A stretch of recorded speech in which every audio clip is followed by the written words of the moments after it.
Yeah. Good evening, everyone, and welcome to the Brian Crombie Radio Hour on Saga 960. I wanted to reach out to a gentleman that I really respect. Michael Spaziani is a architect. He's been very involved in Mississauga development and Mississauga society. I got to know him when I was chair of something called the Mississauga City Summit back in 2007 to 2014, where he was very involved in a waterfront development task force that we had that he led along with Jim Tovey and John Danaby. And he's been very involved in looking at Port Credit and other areas along here in Ontario, and has been involved in developments outside of Mississauga, throughout Ontario and Canada. And he's brought some really interesting, fascinating ideas to my attention in the past, and undoubtedly to lots of other people. So I thought it'd be great to check in with him to see what he thinks about what's going on in Mississauga today, and whether we've got the right kind of development plans and prospects that he thinks we need to develop Mississauga as the great city that it could and should be. Michael, welcome to the show. Thank you, Brian. Glad to be here again. It's always interesting for me to discuss this topic. You know what? A picture popped up on my Facebook of me interviewing you on Rogers Cable about, I think it was like 15 years ago. Oh yeah, that started a long time ago. I've been around for a while too. So tell everyone a little bit about, you're an architect and you've been an architect your whole career. I understand you've just retired, but now you're still involved in urban design. Is that correct? That's correct. Yeah, I've turned 71 this year, and I figured it was time to slow down a bit, take some of the pressure off myself. And I did sell my practice, so my clients persist. My staff moved over to a new firm that purchased us, but I'm still involved in let's call it urban design. I'm an architect, retired architect, so I'm not doing buildings per se, but I am involved in sites where the concepts, the massing, I get to give an urban design opinion as an expert at OLT or in mediation. And on that front, I've been quite involved in Mississauga lately. A number of sites up and down here, Ontario Street, have come before me, and to the city's credit, I think they've shown a great willingness through mediation, as opposed to a full-blown OLT battle. Excuse me, I've got allergies again. But so through that, I'd be seeing a willingness in parts of Mississauga to really stretch the boundaries a bit of what would be allowed. And I'm talking about height and density on their main avenues. Dundas Street and here Ontario are the prime ones. And a few hotspots like here Ontario and Eglinton, where there's a lot of development interest. We've been involved in 2 sites there, currently involved in 2 sites, and we're talking about buildings of the 30 to 50, 60 stories are being requested. These are in process. They're not, one is resolved, one is not yet. But the city is playing ball and willing to mediate on these, which is a first step of a willingness to at least discuss options greater than what was initially planned. Right. Is that the right process? I've had people complain that, if we're going to allow this kind of height and density, really what we should do is we should change the zoning to allow it, rather than having them all have to go through, all of a mediation or an arbitration or a process. And really what we should do is change the zoning such that people have an as of right ability to build the kind of things that end up getting mediated and approved and or enforced by way of the OLT decision. And that's the ideal situation. And for years, I mean, I started my career in Toronto doing that. We talked about the Main Streets initiative there, where we thought as of right development rights would automatically allow development or cause development to occur. And if those parameters are set too low, then no development occurs. And that's happened again and again, and it's happening again in Toronto.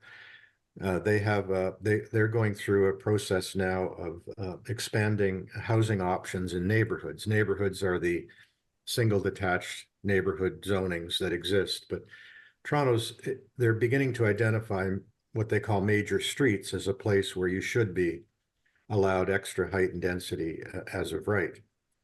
But as we see it go through the process, we see heights limited to 6 stories, whereas 25 years ago, when I was doing the Main Streets Initiative as the chair of the Toronto Society of Architects, the city had come up with 5 stories as a as a maximum height. Well, nothing got built then. So, 25, 30 years later, they're now proposing 6 stories.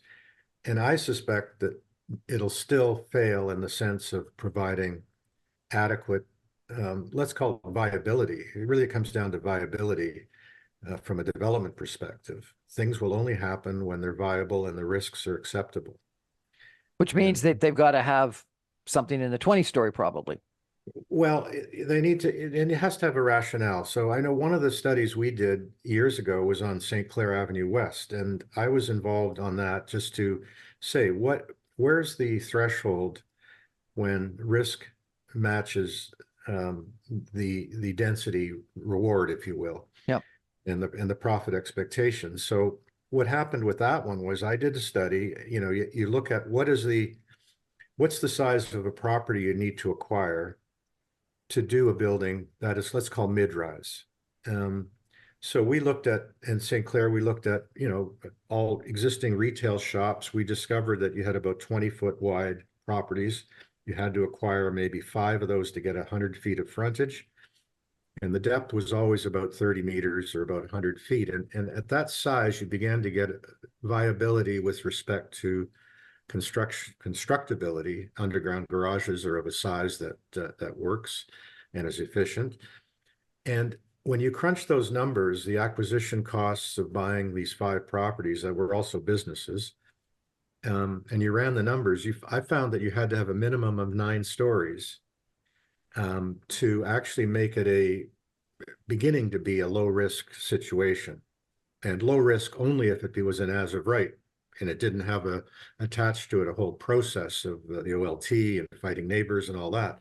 As soon as you threw that in, then you're starting to talk 12 to 15 stories. So, I look at the initiatives that have come out as of right propositions, and they always are safe. And they're safe because of politics. And it's happening here as well. It's hard for a councillor to automatically accept certain heights and densities. It's almost a formula for never getting elected. It's having a very short term. And I've seen that happen. I've seen councillors that did get bold about development rights, and all of a sudden they were gone within a term.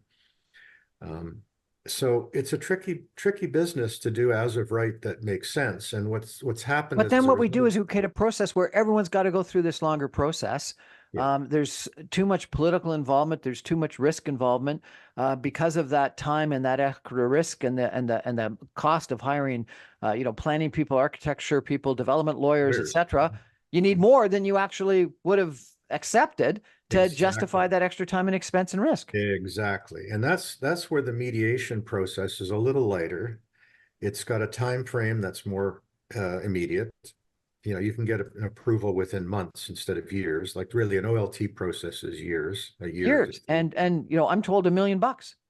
At least $1 million when you start adding up lawyers' fees, and you think of all the participants who have to follow a protocol of writing witness statements, providing loads of paper and design options and visual evidence. It is a major trial kind of experience, cross-examination, and it's wearying, and it really is. It just stretches out. And if you do get a favorable decision, or you finish a hearing, it could take a year to get the decision written. And so you're sitting in limbo for a year to 2 of preparation, and then another year just waiting for a decision. So what mediation began to offer was a timeline that relieved the pressure on everybody, including the city. City staff were running in circles. They could only put up the most meager defenses when it came to the full hearing. And developers were aware of that, so they took the risk and took the long process. But they went for the big numbers, 20 to 50 stories, And so that process, I think what we're seeing now is more of a natural inclination to go with mediation, which can be wrapped up in a matter of months. But it takes a willingness on both sides to go for it, to offer something. Let me ask you 2 questions on that, if I could.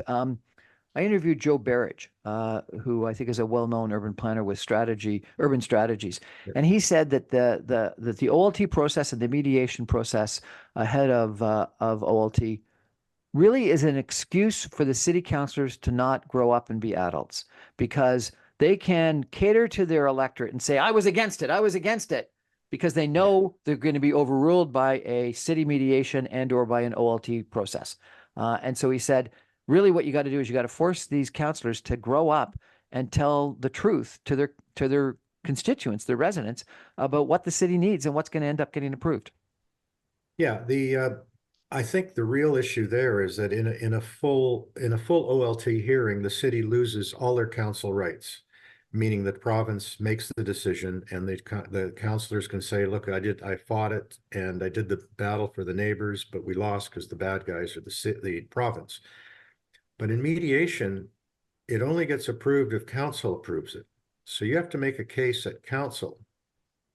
And that, what happens there is more personal and direct. So council has to swallow hard sometimes and say, and sometimes the local council will vote against, but the other councils will vote in favor, which is helpful, because then you've got the whole community saying we want this, which is the YIMBYs rather than necessarily the NIMBYs. Let me ask you one other question that's connected. I actually talked to a local councillor, not in Mississauga, in Toronto, who said, Brian, I'll never be able to support this. You might as well just go to the OLT right away, because you're going to get approved to the OLT. I know it. It's the right thing to happen, but I just can't support it. Yeah. And that happens a lot. Counselors, the smart ones will finesse that argument. They almost talk out of two sides of their mouth. They'll talk to the developer and say, look, guys, we're doing what we can to support you, but we're going to have to let this go to the province if it's too hot a potato. Or they're going to push for mediation. And I've had to do this in Toronto, where the councillor has agreed to a mediation and has asked for specific parties to be part of it, because they have a reputation of both respecting resident rights and development rights. And that's where I find myself. I do work for resident groups in Toronto. The Yorkville ABC resident group is one of my clients for almost 20 years now. And I work with them because they're not, let's the term NIMBY, right? Not in my backyard. Well, they are resourceful in the sense of determining what's the right development, understanding the risks of development viability, things like that. So when you're in Yorkville, Yonge and Bloor, you're right in the center ice of major developments. 90 stories, close to 100 stories. Yeah, we just did a mediation on Mizrahi's building at Yonge and Bloor, and he needed another 10 stories. And sadly, he's now been bankrupt. Project, but yeah, he's bankrupt. I'm seeing that a lot. So this is now the other side of the coin. You're even seeing developers that had successful approvals, pushed for a little more. Van Dyke is a local one who's had trouble in that regard as well. And I'm hearing more. I'm hearing more about troubles of development. But so this is with a 71% decline in pre-construction condo sales, there's a lot of developers that are struggling right now, and not being able to justify economically progressing. And that's always the risk. I've been in this business long enough to see this cycle of rise and decline over and over again. Every recession, we see major corrections, major changes. I've seen construction costs go from $200 a square foot to over $1,000 a square foot. And with that goes the sale price, and you're seeing sale prices of $2,000 a square foot in Toronto, in particular boutique type places, and that has nothing to do with increasing the housing supply. No, but even $1,000 a square foot, which is what you can see in Mississauga and Hamilton and more outlying areas from Toronto. That's $500,000 for a 500 square foot little tiny apartment. That's unreachable for the vast majority of people, and it's only a one bedroom. If you're lucky, a one bedroom. It may be a bachelor at 500 square feet. So I think it's a huge issue that that we've got right now in regards to development. We got to take a break for some messages. We're going to be back in 2 minutes with Michael Spaziani talking about development in Mississauga, farther afield across the GTA as well, obviously, but what some of the challenges are and potentially what some of the solutions are. Stay with us, everyone. Back in just 2 minutes.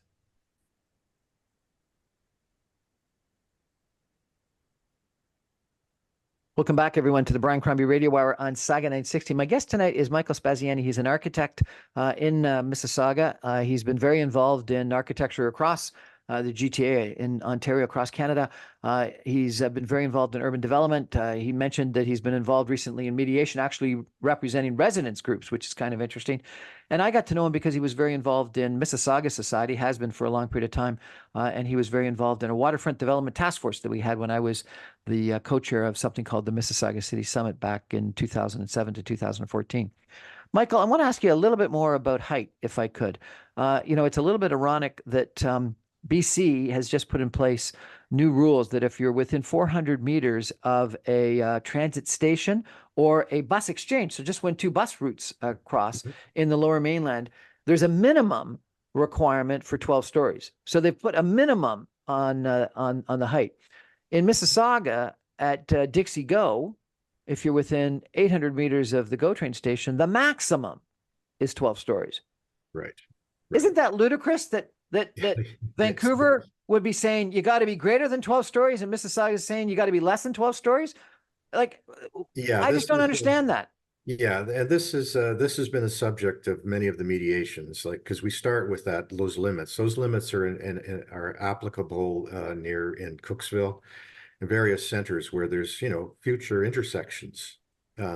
25 stories seems to be the maximum height that's allowed, except city center where I believe there's no height limit. But on the corridors, the key corridors, the Ontario corridor, 25 has been the policy limit.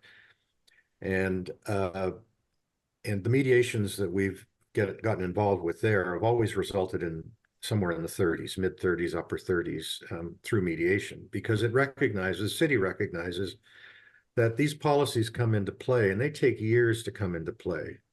And there's a kind of a blanket adoption of a maximum height that very quickly gets out of viability. And with land, in the 10 years it takes to get to a policy, let's call it an official plan determination of height,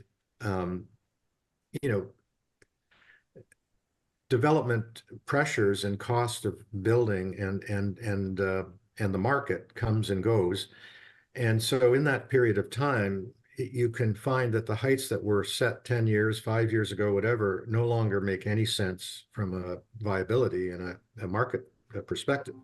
So there's always been this delay, and that's where mediation provided some means of accounting for what has happened in the 5 to 10 years since the policy was consultation with the community happened, markets changed, all of these things happened in the interim. And so the mediation offered a way to say, look, guys, things have changed. We can't do that. We can't hold those numbers anymore. And the cities respected that through the mediation process.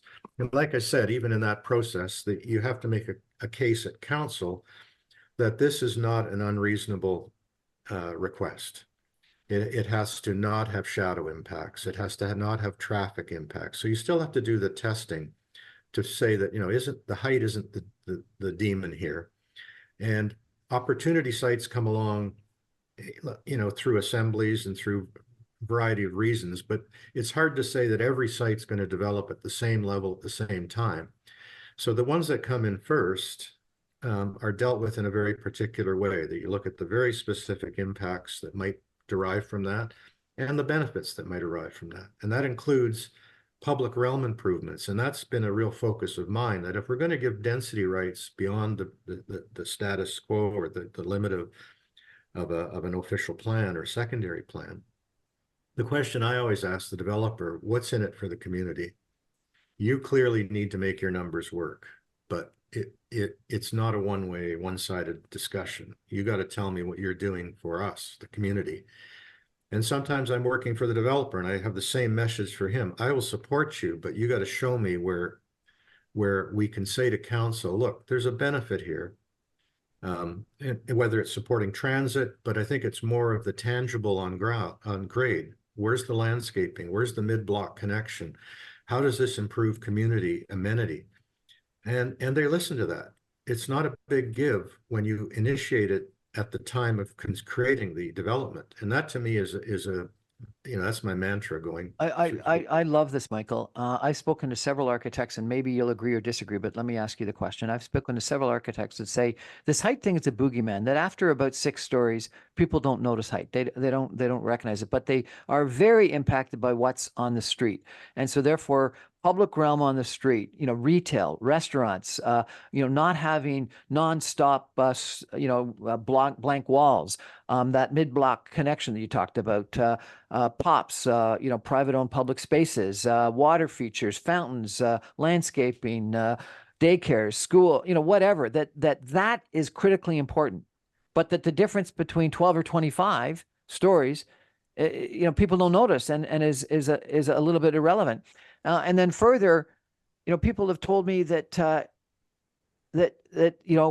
there's certain developments where you've got a certain density allowed, an FSI, that the planners will allow you to build a short, squat building versus the architects want to build a tall, thin, slender building. Everyone that looks at it says the tall, thin, slender building is far nicer. And if there is a shadow impact, it's actually more equitably shared by more neighbors, Exactly. versus the short, squat building is what the planners want because that's within the height limit, but it actually is an ugly building. It's far harder to sell. You don't get the same sort of prices. Less people want to live in it. And the shadow impact is shared by only a few people that are most directly involved. So what the planners are trying to force to happen isn't actually what's good for the community. What do you think about that? Well, that's true. Where height becomes the major focus for a community, that we do the squash and spread. And sometimes that's the result. And the results are usually not that pleasant. We're Squash working and spread. Is that what you said? squash and spread. You Oh my squash God. it down Squash and you and spread it out. So it's the term that we use in the industry now, and it's very obvious when it's on the table. And some people are so focused only on height that as long as they hear, oh, it's going to be 8 stories and not 12, well, then they're happy. But we know Why? Why have we got this fixation with height? Well, I think it's really uninformed decisions. Like when I work with the Yorkville group, they're aware of this. They know that squash and spread isn't the better outcome. What's the best outcome there is to let the height happen. And I've gone with them to the city and argued for extra height, and the city's fought over 9 stories or 5 stories of a tower height. And we make the case that, look, we're supporting the height, but look what you're getting. We're giving you an urban square at grade. This is right at Yorkville and Avenue Road, the old York Square development there, or Yorkville Square. I forget what it was called originally, but that was an award-winning low-rise development back in the day, back in the 70s. And now there's a tower proposition on that, and the height. We argued for height with the community. We supported height. We fought the city. This is a community group. The community group that fought the city asking for more height because they were Yes, going to get something positive because for we it. were getting an urban square at grade right on Yorkville Avenue where it would be programmed for community events. They provided an office space for the community, a boardroom, for them to have programming. And so this is now approved, and it's under construction, or will be soon. But on that basis, we said, look, those extra 9 stories or 5 stories, whatever it was now, really was immaterial. There wasn't a shadow impact. Everybody in Yorkville they walk, they cycle, they use the subway, the intersection of 2 subway trains. So there wasn't a traffic or any of those issues. So there were no impacts, but there was a benefit that was significant. And even on some other sites, we've looked at even, getting a 10-foot wide little strip adjacent to the boulevard. So now you had a double row of trees, and it gave a new soft green edge to a development. This is one that we looked at Pears Avenue, Avenue Road, and Davenport, Pears Avenue, that area, where there's Ramsden Park there. So here was it became a kind of a gateway idea. You'd have this street side double row of trees that led into the park. So all of a sudden we were able to say, look, we can tolerate, in that case, I think it was like 10 or 11 stories where the limitations were like 6. But we supported that by virtue of literally having just a 10-foot strip that could be added to the boulevard width from the curb to the building face. To me, the curb to the building face is the key public realm. You don't see property lines, but you see buildings, you see curbs. And what you do in that space, augmenting it from, usually it's about 15 feet, you get it up to 25 feet, you have a little surgical urban design gem. And if you can Yorkville's filled with these little passageways and They make interconnections. Yorkville spectacular. And these are the things we love. We love those sort of intimate spaces you walk through from street to street. And, that's been a hallmark of that. And I've used that to leverage some of our discussions, just to have a little connection through your site that's not fully privatized. It doesn't put up a gate and keep the public out, but you literally link up the whole street grid, and you have a sub path system at grade that's very safe and pleasant. So you agree we've got too much of a focus on this boogeyman of height, and this what do you call it? Squash and spread that doesn't make any sense, and that negotiating for and getting more streetscape, more public realm, more visually attractive things on the main floor actually makes more sense. Yeah, that's what we experience in the city. We love the cities we love we love European cities, but they have, and they're always the example of, here's where you do 7, 6, 7, 8 stories, and you don't need to do any more density. That's true, but they've got 6 and 7 story stuff everywhere. I don't think we want that everywhere. Well, and you can't do it. That's the phasing of our developments. They happen based on initiatives to acquire land, or plazas are a great example, like the plaza in Streetsville. We've done the master plan for that site. And we're proposing 18-story buildings there. And that's in Streetsville, heritage area. But the Streetsville, and I've had conversations with this, some of those bars and restaurants have failed. And it could and should be a far more alive community. And the argument I've made is you add a little bit of density to that area and bring people there that are going to be commuting by way of the GO train to jobs elsewhere. Yeah. You're actually going to improve Streetsville because there'll be more demand for those bars, restaurants, shops, retail, etc. And so the extra density isn't a negative. It actually is, I think, and I'm convinced of it, a positive for that community. You take a look at, old towns that are dying out. They're dying out because of lack of people, not because of too many people. That's exactly right. Yeah. Retail viability. I mean, to have a successful retail block, even if it's 2 blocks, I look at Port Credit, it really has 1 or 2 blocks that are super successful, and the rest have come and go retail. But it is related to density. It's related to walkability. To Brad Butt's credit, he's embracing some of these ideas. He's broken through the height limits that it pre-existed there. And we're involved in, I think, 3 sites right now in Streetsville, where we're looking at heights from 12 to 18 stories. And we're doing it in a way where, again, you look at the public realm piece of that, we're creating new parks. Because I think the other thing is to, instead of paying for a park as payment in lieu, you may have know this idea. You can have an option sometimes of just giving the city money, and they'll go build a park a kilometer away and make it bigger.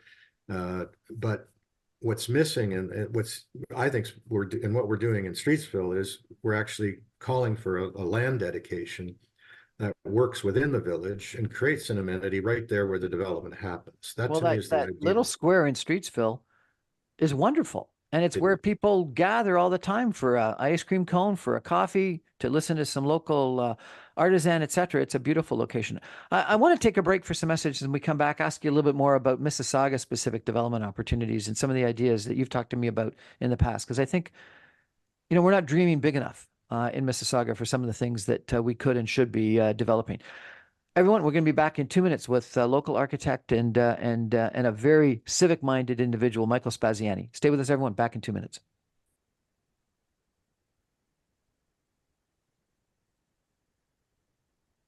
Welcome back, everyone, to the Brian Crombie Radio Hour on Saga 960. It's a real honor of mine to be checking in with Michael Spaziani, who is an architect in Port Credit in Mississauga, Ontario.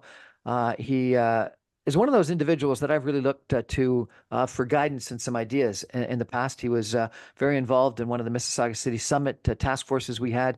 He's been involved in a lot of other efforts in Mississauga. And at one point in time, he presented a bunch of really interesting ideas to me as to things that could radically change and improve Mississauga. Michael, one of the things you talked about to me at one point in time, I hope you remember, was retail entertainment on the waterfront. And you showed me a development that I think you were either proposing or building in Barrie that was all about retail entertainment. It was a beautiful facility that was being proposed in Barrie. And you talked about retail entertainment on the water. And I think specifically you were referring to One Port Street and some of the interesting things that could happen there. And, you know, it's 150,000 square feet. It's 18 acres of land. The federal government is currently thinking about just building, 10 condos there, very similar to what's being built at Brightwater or at Lakeview.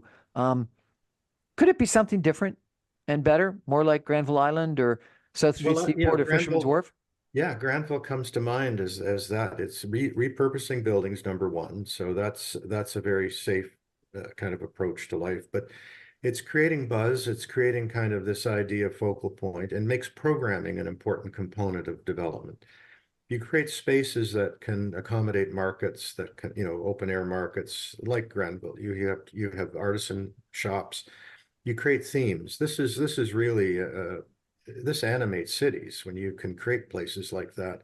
And Mississauga does not have a lot of older buildings like Granville that would be repurposed like that. Port Credit has one.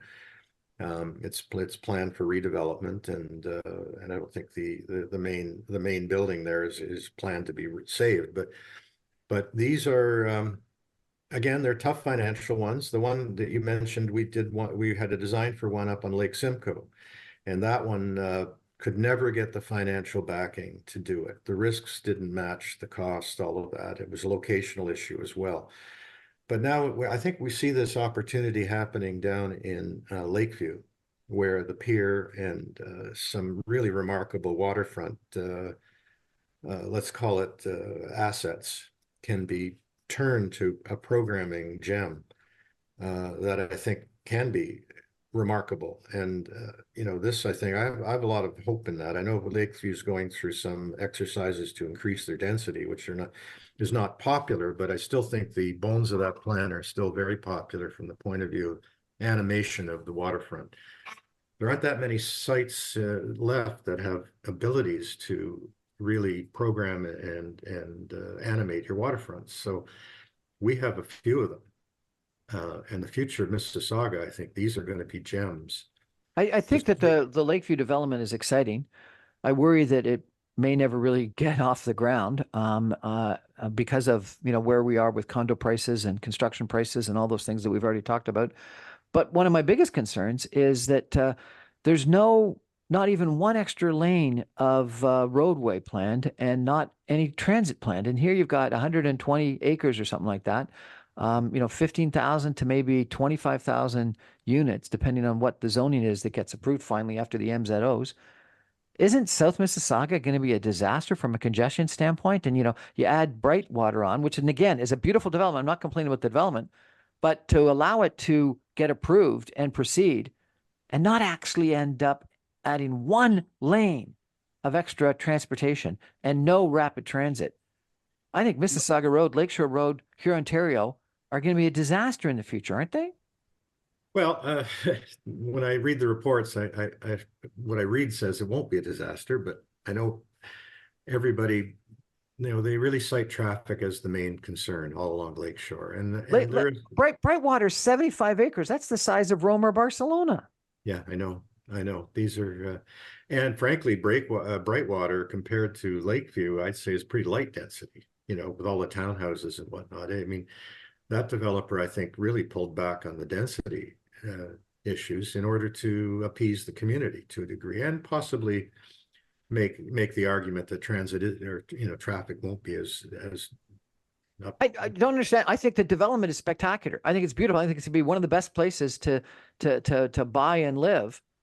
But I think we needed to get transit to it. So I always use, here's another catchphrase I use. Uh, we do this, I say congestion is our friend. I use this as a kind of as a city building thought where sometimes you have to create congestion to initiate alternative ways of thinking about living in a city and making choices. Do you need a car? Number one. Can you live in a place without a car? And if that's the answer is yes, and it's not yes in Mississauga yet, and this is it's a big gap. It is happening in Toronto. People will live without a car. The city doesn't require it. So the hope of some of this intensification is that it will cause a kind of evolution of thinking where you no longer need a car, but you do need the infrastructure to get around. And it's the public infrastructure and the Uber infrastructure, all of these various elements, car sharing. These are all components of city building that I think can make this intensification initiative work. Doesn't happen. It won't happen yet in Mississauga. I don't know how I'd live without a car in Mississauga. I don't know if you had the Huron-Ontario LRT actually go to Brightwater. Yeah. If the LRT actually went past the Port Credit Go and actually terminated at Brightwater, yeah, you could live in Brightwater without a car.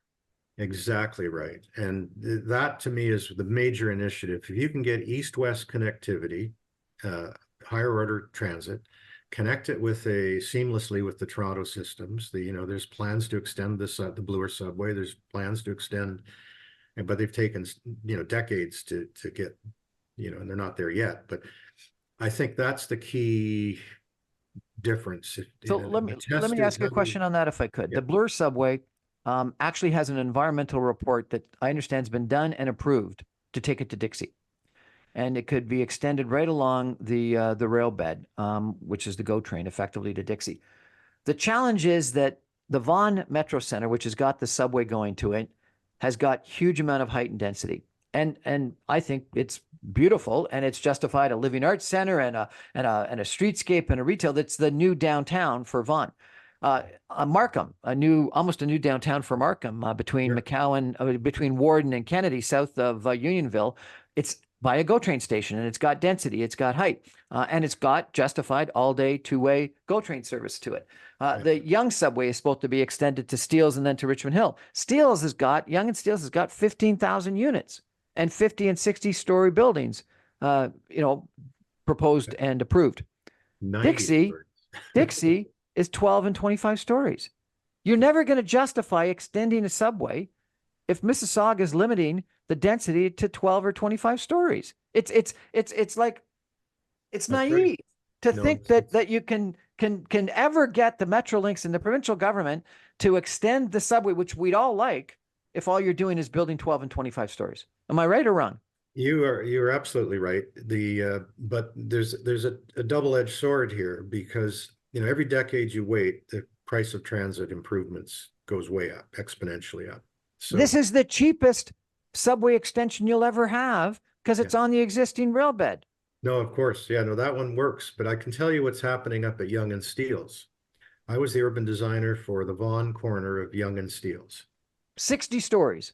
60 stories, 60s down, stepping down to 50 stories. So, and there's got to be 12 or 15 towers. And I did the master planning for this. The challenge there was you're going to load up the Yonge subway, the line 1. And so by the time the subway gets to Finch, where it is today, it'll be packed.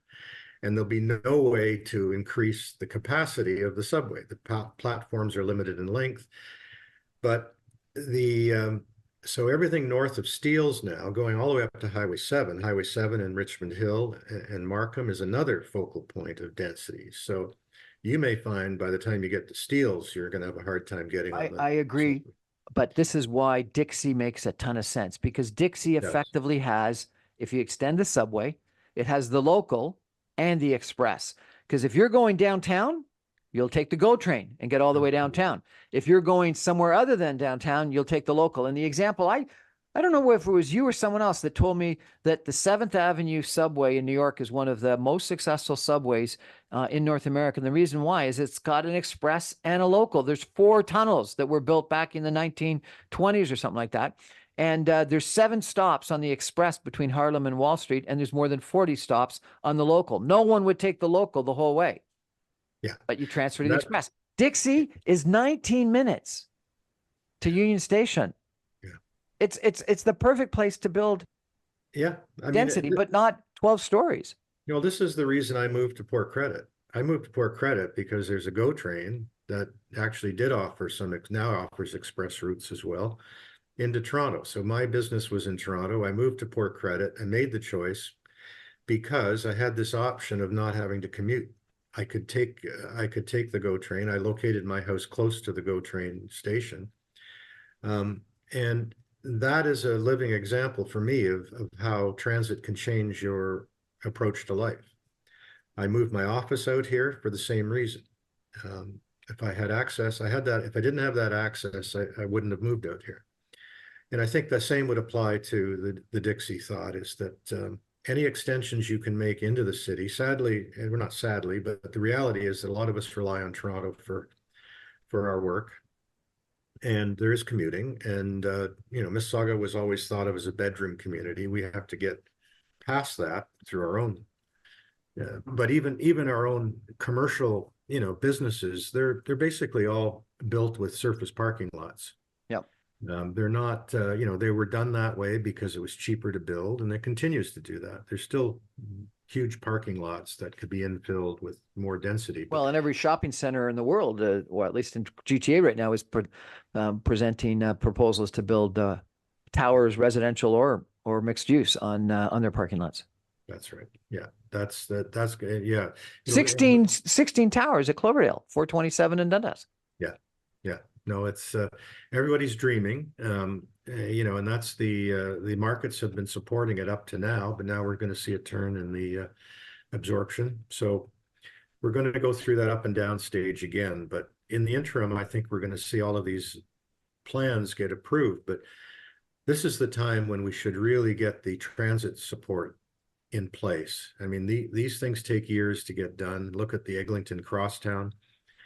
It's taken forever. It's got all sorts of wrinkles, but when you defer these things to, that's a tough one. It goes through existing streets, it goes under, it comes above ground. Lots of difficulty in building that thing. That's why I think the Dixie, either all-day two-way GO on the Milton Mississauga line or the Dixie extension of the subway make a lot of sense. We got to take another break and come back in 2 minutes with some concluding comments from Michael Spaziani. I'm going to ask him for his final big ideas of what he would dream for Mississauga. See if he can inspire us. Stay with us, everyone. Back in 2 minutes.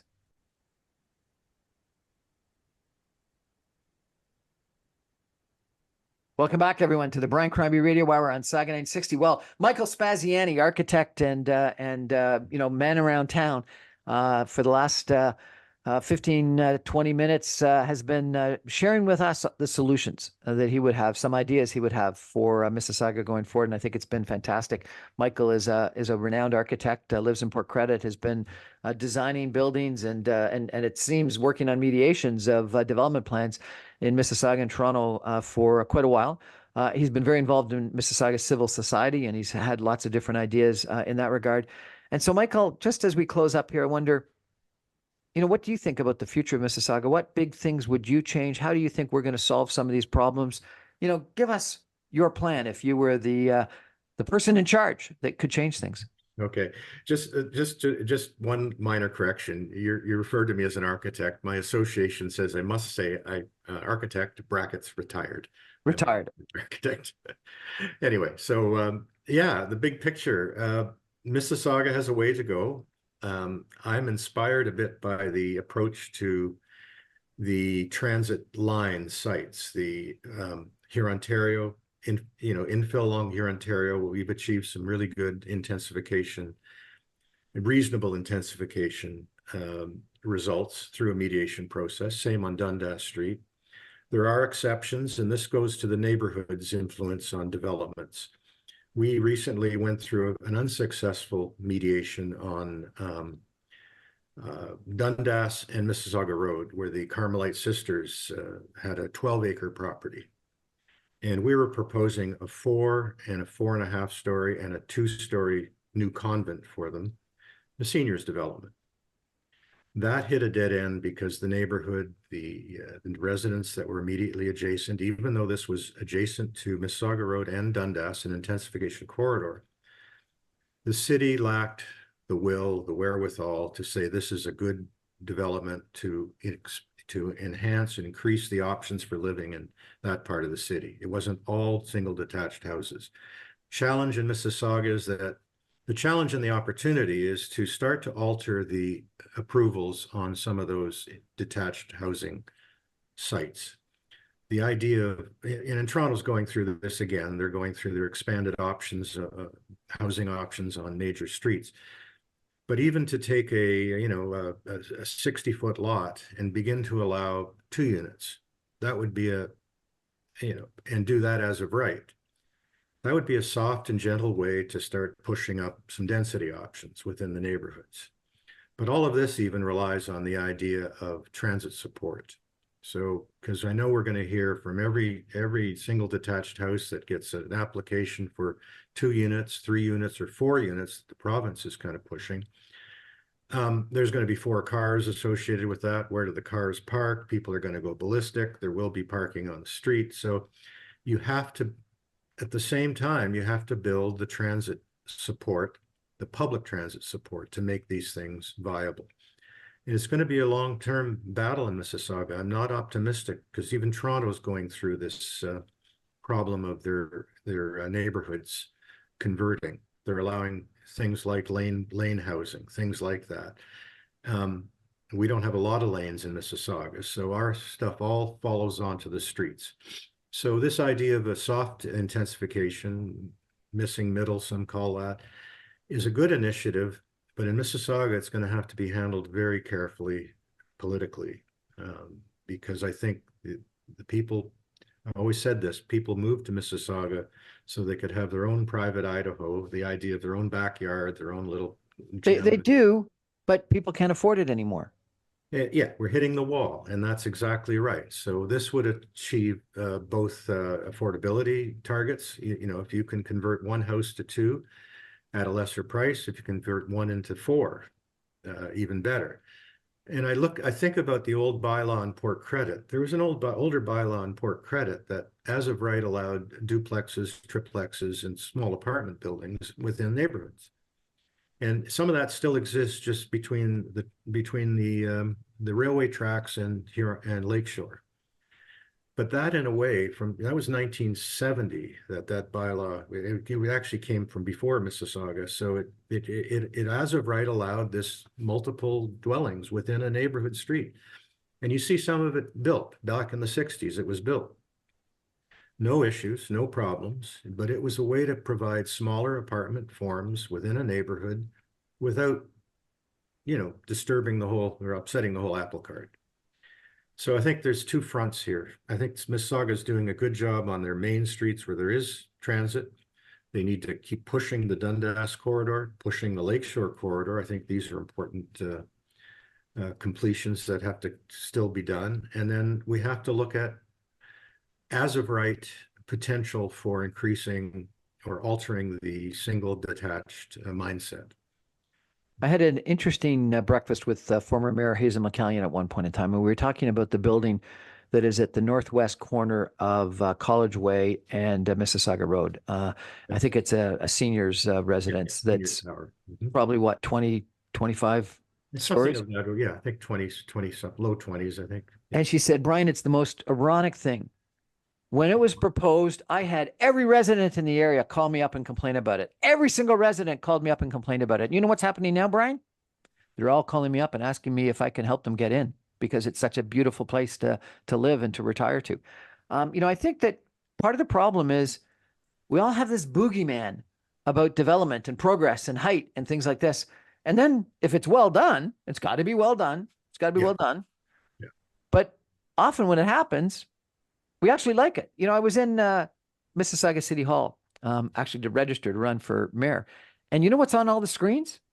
pictures of the Marilyn Monroe Towers. They're bragging about the Marilyn Monroe Towers and M-City the same way Toronto brags about the CN Tower. Here, Yeah. this, height that we've got as a boogeyman actually ends up being the thing that we have as our brand. And that's one of the ironies in my public meetings where I have 300 angry people coming out to fight whatever, we're proposing.